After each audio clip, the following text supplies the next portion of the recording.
Shalom, peuple de Dieu. Nous, pasteur Élie Djem, de l'Assemblée de délivrance et de révélation, venons ce jour partager la parole de Dieu autour du thème intitulé « Les temps fixés ». Il y a un temps fixé pour toutes choses.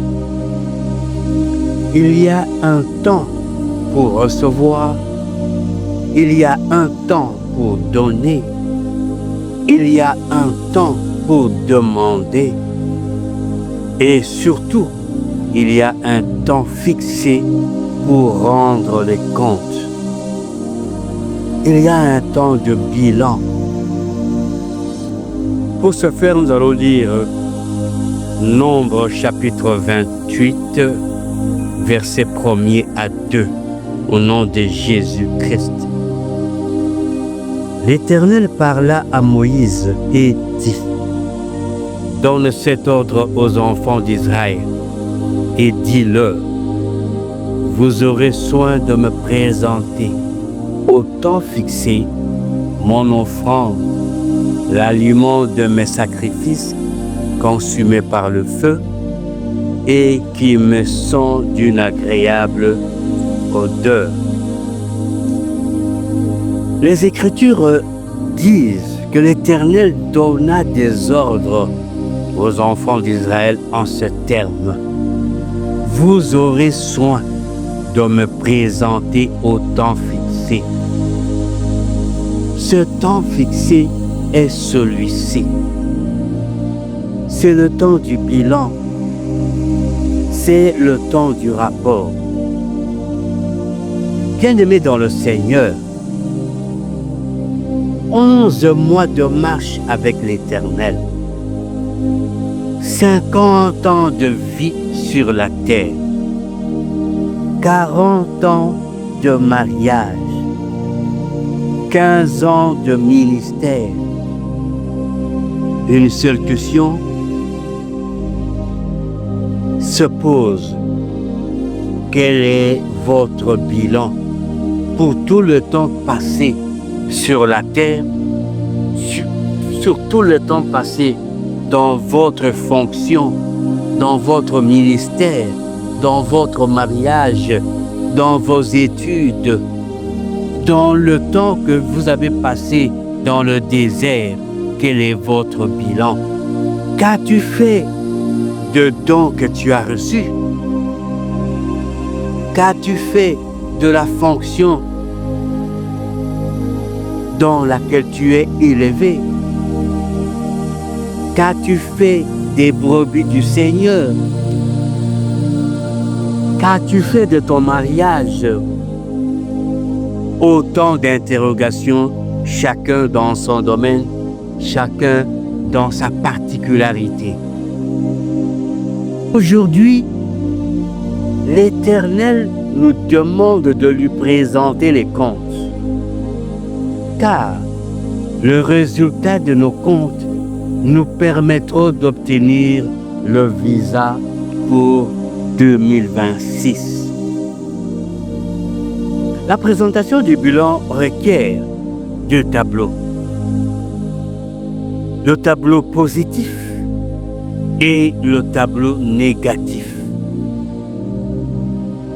Le tableau positif est marqué par des actes et de comportements positifs posés vis-à-vis de l'Éternel, vis-à-vis de notre prochain, vis-à-vis de la communauté. Ces actes brillent comme des étoiles au firmament. Ces actes solidifient nos liens avec l'Éternel et permettent à l'Éternel de témoigner devant n'importe qui, comme il fut à Job devant Satan. Job chapitre 1er verset 8 dit ceci: L'Éternel dit à Satan: As-tu remarqué mon serviteur Job? Il n'y a personne comme lui sur la terre. C'est un homme intègre et droit, craignant Dieu et se détournant du mal. Le témoignage de Dieu vis-à-vis de Job n'était pas vain. C'était sur base des actes et comportements concrets et positifs. Job avait marché dans l'intégrité. Job avait marché dans la vérité, dans la crainte de l'Éternel. D'autres chrétiens, par contre, se sont comportés comme la femme de Lot. Elle qui, malgré la grâce faite par le fait que Dieu ait envoyé ses anges pour le tirer du monde, pour le tirer de la mort, cette femme était restée nostalgique au monde.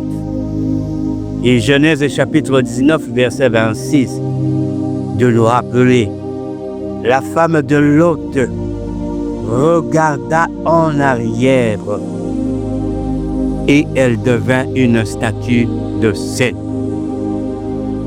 Où es-tu tombé? Pourquoi es-tu tombé? Pourquoi tu continues à regarder en arrière? La nostalgie du monde est un mal qui a rendu nos bilans négatifs. Pourtant, dans Deutéronome chapitre 2, verset 7, l'Éternel s'exclame en disant: car l'Éternel ton Dieu t'a béni dans tout le travail de tes mains. Il a connu ta marche dans ce grand désert. Voilà 40 années que l'Éternel ton Dieu est avec toi. Tu n'as manqué de rien. Notre bilan négatif ne peut pas se justifier.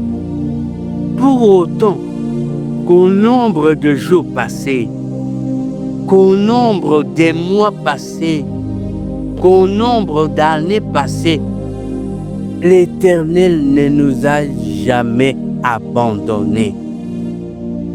Quand bien même nous étions dans le désert, nous vivions dans le désert, mais nous ne manquions pas la manne. Nous buvions de l'eau. Il a enlevé les serpents et les bêtes féroces au-devant de nous. Quand bien même nous étions dans le désert, il nous avait bénis avec la santé de fer. Il nous a donné un travail prospère. Il nous a donné une paix inébranlable. Il nous a bénis avec des dons spirituels et un ministère debout. Mais au-delà de ces bénédictions, bien que dans le désert, il ne t'avait jamais abandonné. Il a chassé les bêtes féroces devant toi. Il t'a nourri de la manne du ciel. Nous sommes restés nostalgiques au monde. Cette nostalgie est contraire à la volonté de Dieu. Exprimée dans Deutéronome chapitre 6, versets 17 à 18. Mais vous observerez les commandements de l'Éternel, votre Dieu, ses ordonnances et ses lois qu'il vous a prescrites. Tu feras ce qui est droit et ce qui est bien aux yeux de l'Éternel, afin que tu sois heureux et que tu entres en possession du bon pays que l'Éternel a juré à tes pères de te donner. Nous avons un héritage à conquérir. Nous avons un héritage. Nous sommes sous l'alliance de nos pères, Abraham, Isaac et Jacob. Nous n'avons pas le droit de marcher en dehors de l'alliance. C'est à quoi l'Éternel nous rappelle. Il nous reste qu'à se conformer à ses Écritures. Comme il est dit dans 2 Chroniques chapitre 7 verset 14.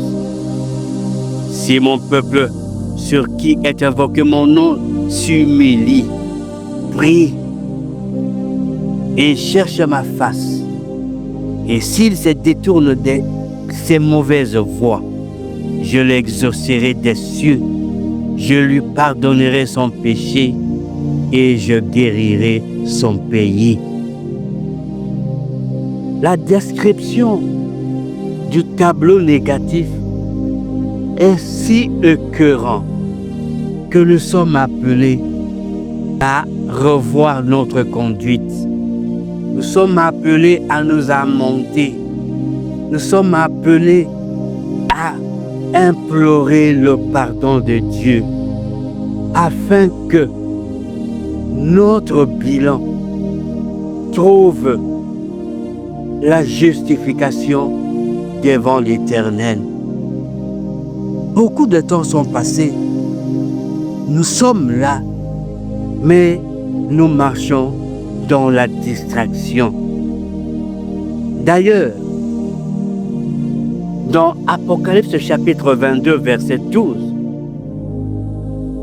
la parole de Dieu dit ceci: « Voici, je viens bientôt, et ma rétribution est avec moi, pour rendre à chacun selon ce qu'est son œuvre. » Jésus-Christ dit, il vient bientôt. Il vient rendre, évaluer le bilan de chacun d'entre nous. Est-ce que le bilan est positif ou négatif? Nous sommes à la fin de l'année 2025. Nous sommes appelés à prêter notre bilan. Nous sommes appelés à requalifier notre bilan afin que, lorsque Jésus vient, qu'il évalue notre bilan et que chacun d'entre nous reçoive selon son œuvre. Ce moment d'évaluation est d'abord personnel. Chacun fait l'évaluation de son bilan. Et il y a une autre évaluation et se fera par Jésus-Christ lui-même. Maranatha, Pasteur Élie Djema, le tabernacle de Dieu. Pour tout contact éventuel, plus 243 89 18 78 834, où vous pouvez nous joindre dans notre chaîne YouTube en écrivant Assemblée de délivrance et de révélation.